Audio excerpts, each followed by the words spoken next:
নমস্কার, আপনারা শুনছেন প্রেম আনমোল হোতা হ্যায় বাণী। আমি আপনাদের হোস্ট বাণী। গত পর্বে রাশিল জেডের সাথে তার জীবনের অসুচিতা থেকে মুক্তি পেতে চেয়েছিল। আজ আপনারা শুনবেন রাশিলের মানসিক শুদ্ধিকরণের যাত্রা। গুরুদ্বারে 6 ঘন্টা সেবা করার পর এবং পুরনো জামাকাপড় পুড়িয়ে ফেলার পরেও রাশিল অস্থির। তার মনে হচ্ছে তার পবিত্রতা চিরতরে নষ্ট হয়ে গেছে। এই তিক্ত সত্য থেকে বাঁচতে রাশিল একজন স্ত্রীরোগ বিশেষজ্ঞের কাছে যায় এবং তাকে ডুশিং করার জন্য জেদ ধরে। এটি একটি পুরনো ও বিপজ্জনক পদ্ধতি, কিন্তু রাশিল বিশ্বাস করে অসুচিতা থেকে মুক্তি পাওয়ার এটাই একমাত্র পথ। কিন্তু গল্পের সবচেয়ে বড় মোড় আসে যখন রাশিল চাকরির খোঁজে নচিকেতন স্কুলে পৌঁছায়। সেখানে ইন্টারভিউ বাতিল হয়ে গেছে, কিন্তু অলকা ম্যাম তাকে খুব মন দিয়ে দেখেন।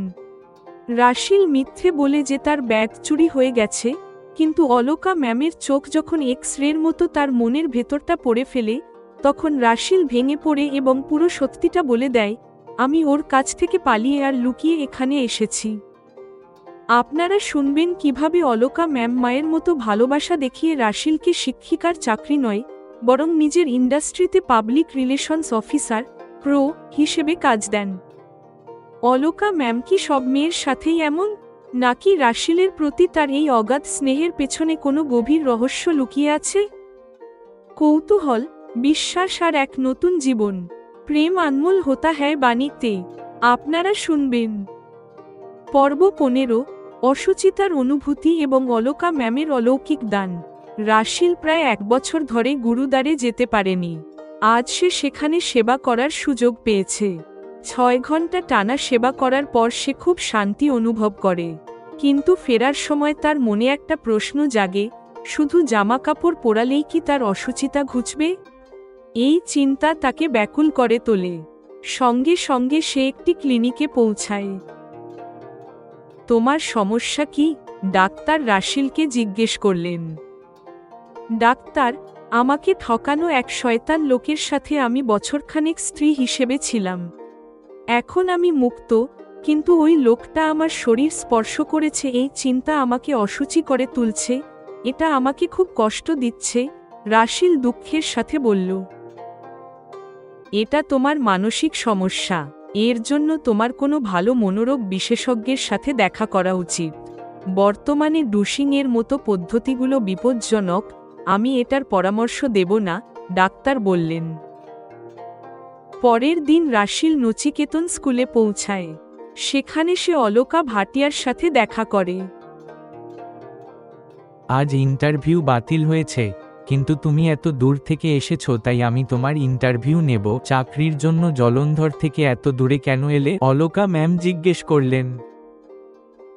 অলকা ম্যামের তীক্ষ্ণ দৃষ্টির সামনে রাশিল সত্যিটা লুকাতে পারল না। ম্যাম, যার সাথে আমি বিয়ে করেছিলাম সেই লোকটা ভালো নয়। আমি ওর থেকে পালিয়ে এখানে লুকিয়ে এসেছি। নিজের অস্তিত্ব টিকিয়ে রাখতে আর সম্মান বাঁচাতে আমার এখনই একটা চাকরি দরকার, সে কাঁদতে কাঁদতে বলল।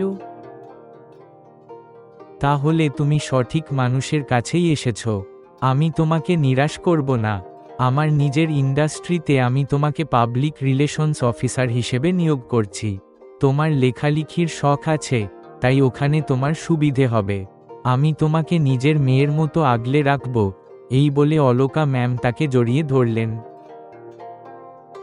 প্রিয় শ্রোতারা, এভাবেই শেষ হলো পর্ব 15।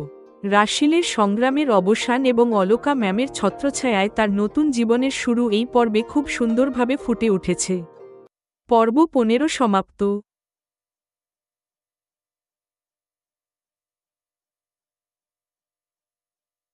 এপিসোড 16। নমস্কার, আপনারা শুনছেন প্রেম আনমোল হোতা হ্যায় বাণী।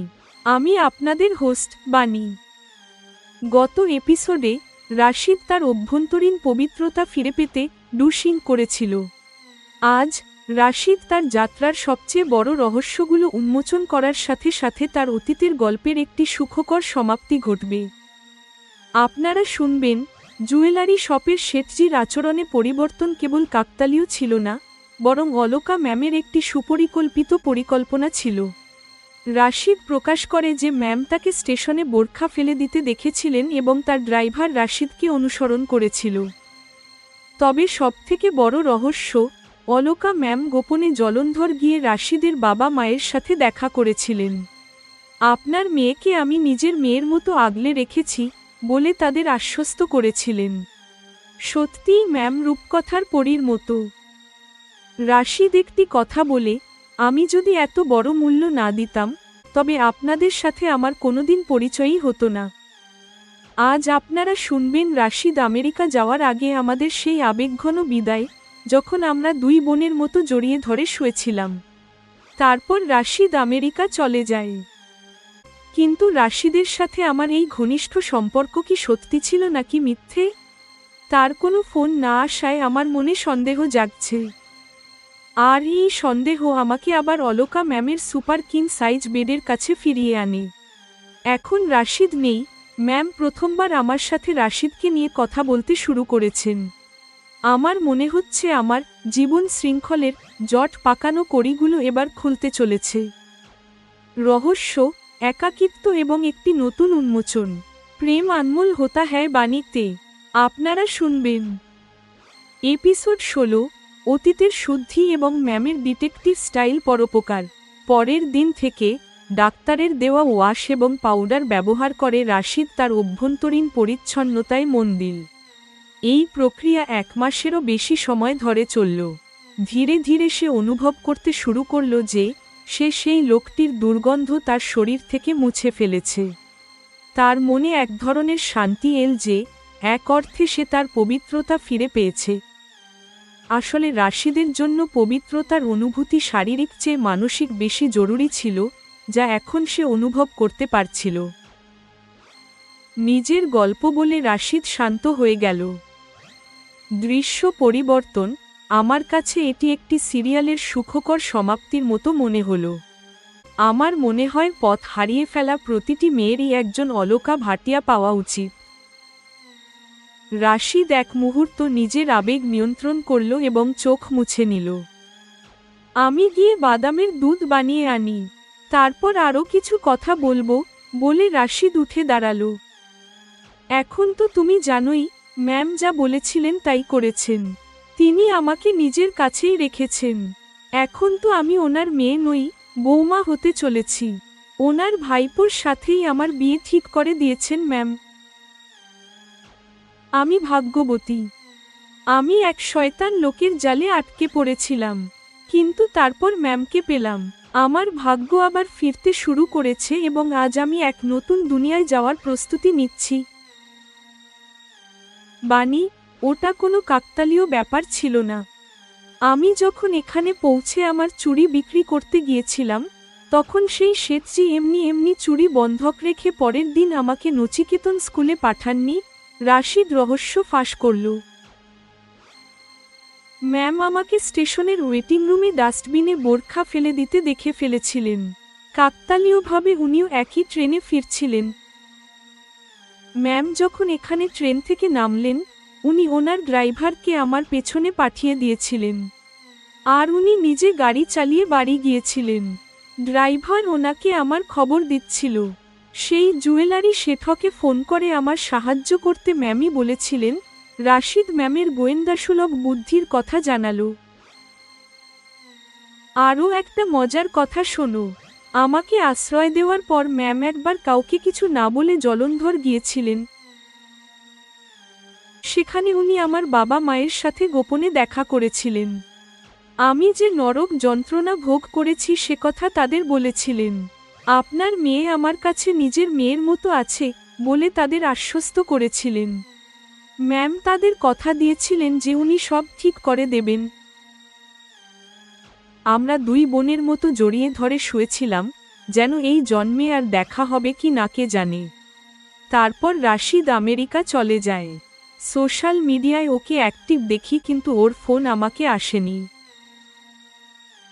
দৃশ্য পরিবর্তন। আমি এখন আবার বর্তমানে ফিরে এসেছি। আমি সুপার কিং সাইজ বেডে অলকা ম্যামের সাথে শুয়ে আছি।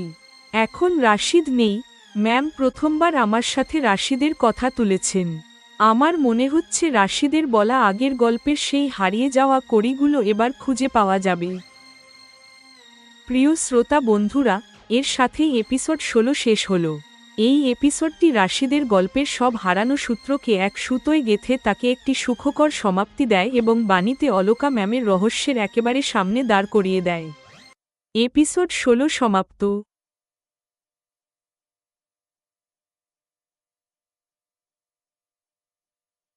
এপিসোড 17। নমস্কার, আপনারা শুনছেন প্রেম আনমোল হোতা হ্যায় বাণী। আমি আপনাদের হোস্ট বাণী। আজ রাতে অলকা ম্যামের সঙ্গে বিছানায় শুয়ে একে একে রহস্যগুলো আমার সামনে উন্মোচিত হচ্ছে। ম্যাম রাশিলের অতীতের সেই গল্প বলতে শুরু করেছেন, যার মধ্যে আমার জীবন শৃঙ্খলের হারিয়ে যাওয়া কড়িগুলো লুকিয়েছিল। আপনারা শুনবেন কিভাবে অলকা ম্যাম বেঙ্গল থেকে ফেরার সময় রেলওয়ে স্টেশনে এক বোরখা পরা মহিলাকে দেখেন, যে দৌড়ে টয়লেটে ঢুকে যায়। আর যখন সে বেরিয়ে আসে, তখন এক সুন্দরী যুবতী সেই কালো বোরখাটা ডাস্টবিনে ফেলে দিচ্ছে। ম্যাম সঙ্গে সঙ্গে চিনতে পারেন যে এই যুবতী আর কেউ নয়, বরং তার ভাইপো পরাগের বিয়ের প্রস্তাব ফিরিয়ে দেওয়া সেই রাশিল। কিন্তু এটি কেবল কোনো কাকতালীয় ব্যাপার ছিল না। শুনুন কিভাবে অলকা ম্যাম একজন গোয়েন্দার মতো কাজ করেছিলেন। তিনি পুরো ট্রেন যাত্রায় রাশিলের ওপর নজর রেখেছিলেন। নিজের ড্রাইভার বসন্তকে রাশিলের পেছনে লেলিয়ে দিয়েছিলেন। জুয়েলারি শপের মালিক সুধীর পাটনিকে ফোন করে আধার কার্ডের কপি নিতে এবং টাকার ব্যবস্থা করতে নির্দেশ দিয়েছিলেন। সবশেষে বনিতা হোস্টেলের অভিভাবক হওয়ার সুবাদে তিনি রাশিলের জন্য একটি নিরাপদ আশ্রয়ের ব্যবস্থা নিশ্চিত করেছিলেন। ম্যামের বলা এই গল্পটি কোনো হাই প্রোফাইল থ্রিলারের চেয়ে কম কিছু নয়। অলকা ম্যামের এই পরোপকার কি শুধুই আত্মীয়তা রক্ষার জন্য ছিল, নাকি তিনি কোনো বড় পরিকল্পনার অংশ হিসেবে রাশিলকে নিজের কাছে এনেছিলেন? অলকা ম্যামের অসাধারণ ব্যক্তিত্বের সবথেকে বড় রহস্য উন্মোচন প্রেম আনমোল হোতা হ্যায় বাণীতে আপনারা শুনবেন। এপিসোড 17। নাইট বাল্বের আলোয় উন্মোচিত রহস্য, বোরখা থেকে বন্ধন পর্যন্ত। বেডরুমের নাইট বাল্বের হালকা আলোয় আমার আধবোজা চোখের সামনে অলকা ম্যামের কথাগুলো একটা সিনেমার দৃশ্যের মতো ভেসে উঠছে। কয়েক বছর আগে অলকা ভাটিয়া নিজের ব্যবসার কাজে বেঙ্গলের একটা শহরে গিয়েছিলেন। সাধারণত মার্কেটিং বিভাগ এসব কাজ করে, কিন্তু ম্যাম সেবার নিজেই যাওয়ার সিদ্ধান্ত নেন, কারণ সেখানে ওনার এক আত্মীয়ের বাড়িতে অনুষ্ঠান ছিল। দৃশ্য পরিবর্তন। অনুষ্ঠান শেষ করে ফেরার সময় উনি ওয়েটিং রুমে ট্রেনের অপেক্ষা করছিলেন। তখনই ওনার নজর পড়ে এক বোরখা পরা মহিলার দিকে, যে প্রায় দৌড়ে এসে টয়লেটে ঢুকে গেল। অলকা ম্যাম ভাবছিলেন, এই মহিলাকে দেখে তো এসি ক্লাসের যাত্রী মনে হচ্ছে না, তবে অ্যাটেন্ডেন্ট ওকে এখানে ঢুকতে দিল কিভাবে? উনি যখন এসব ভাবছেন, তখনই কুলি এসে বলল, ম্যাডাম জি, আপনার ট্রেনের ঘন্টা বেজে গেছে, প্ল্যাটফর্মে ট্রেন চলে এসেছে। ঠিক আছে, মালপত্র নাও, অলকা চেয়ার থেকে উঠে বললেন। কুলির পেছনে পেছনে বেরোনোর সময় ম্যাম দেখলেন টয়লেট থেকে এক সুন্দরী যুবতী বেরিয়ে এল। মেয়েটাকে ওনার চেনা চেনা মনে হলো। আশ্চর্যের বিষয় হলো, মেয়েটি নিজের হাতের সেই কালো বোরখাটা ডাস্টবিনে ফেলে দিল।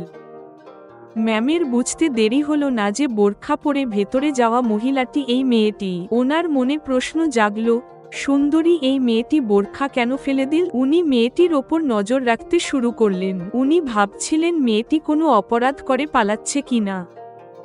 মেয়েটি জেনারেল কোচে উঠল আর ম্যাম নিজের এসি কোচে ফিরে গেলেন। নিজের সিটে বসার পর ম্যামের মনে পড়ল, এ তো জলন্ধরের হরভজনের মেয়ে রাশিল।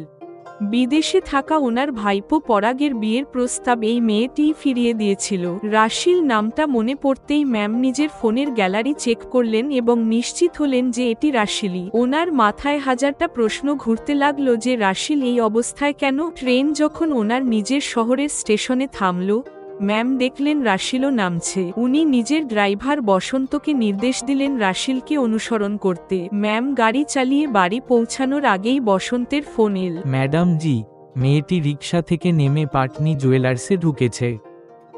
ম্যাম সঙ্গে সঙ্গে জুয়েলারি শপের মালিক সুধীর পাটনিকে ফোন করলেন। সুধীর, আমি অলকা ভাটিয়া বলছি।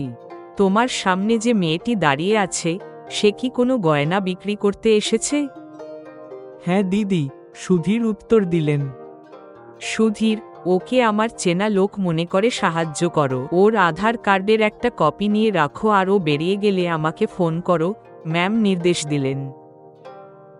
সুধীর পরে ফোন করে জানালেন যে তিনি রাশিলকে 10,000 টাকা দিয়েছেন এবং থাকার জন্য বনিতা হোস্টেলের ঠিকানা দিয়েছেন। ম্যাম তৎক্ষণাৎ হোস্টেল ম্যানেজার মনপ্রীতকে ফোন করে রাশিলের জন্য একটা ভালো সিঙ্গেল রুম দিতে বললেন। যেহেতু অলকা ম্যাম নিজেই ওই হোস্টেলের অভিভাবক, তাই ওনার কথা মতোই সব ব্যবস্থা হয়ে গেল।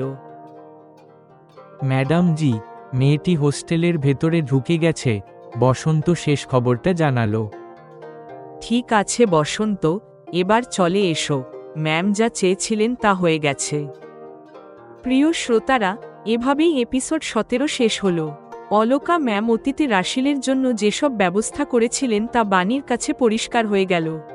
কিন্তু ম্যাম কেন একা থাকেন তা আজও একটা রহস্য হয়ে রয়ে গেল। এপিসোড 17 সমাপ্ত।